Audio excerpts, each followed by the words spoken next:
particular piece, it allowed me to go a little bit more beyond just a singular experience of a portrait, and to create something a little bit more cohesive that really showcases and has the opportunity to highlight just a culturally significant moment, when it comes to my history, Black culture, and just within the name itself, Grandma's House.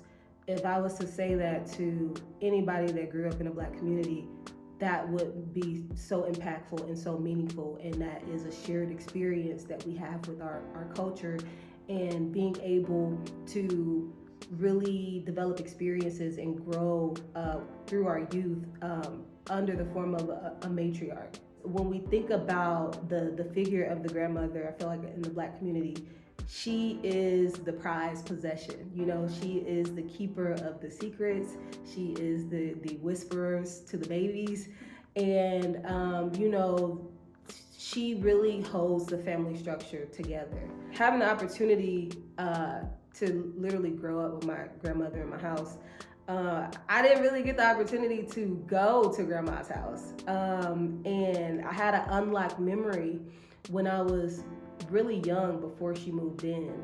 And I would go to her house, and my grandmother, she recently just passed 2 years ago, and had an unlocked memory, and she said I would hide her shoes in the oven. I was so young. She said I would hide her shoes in the oven so she wouldn't leave. Then all of these things started to really pour in. Like, I remember the plastic on the couch. I remember the liners and the runners, her bedroom. Like, I can literally visualize her place from top to bottom. And that was an experience, that I was able to share with my siblings. It's across the culture where you can really say Grandma's house, and everyone knows this is where you go to connect with family.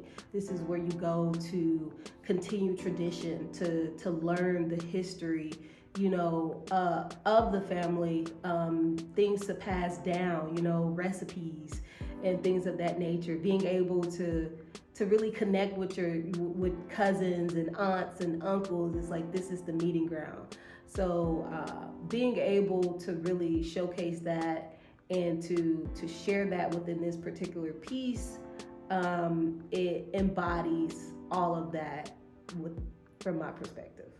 Creating pieces that spark emotion, that spark feeling, and that people can really connect to, and it allows them to look at themselves and to look at the people around them, look at their communities, and really treat people like humans. So I think it's much more easier for people to look at my work of Black and brown faces and adore them and find them beautiful. But it's like, do you treat people in your normal life with that same adoration, with that same grace? So again, with my work, just creating this space where, love can grow, and where we can really connect with one another. And I think that is a beautiful bridge to have, to allow people to, even if they need to start with a painting, that's a start.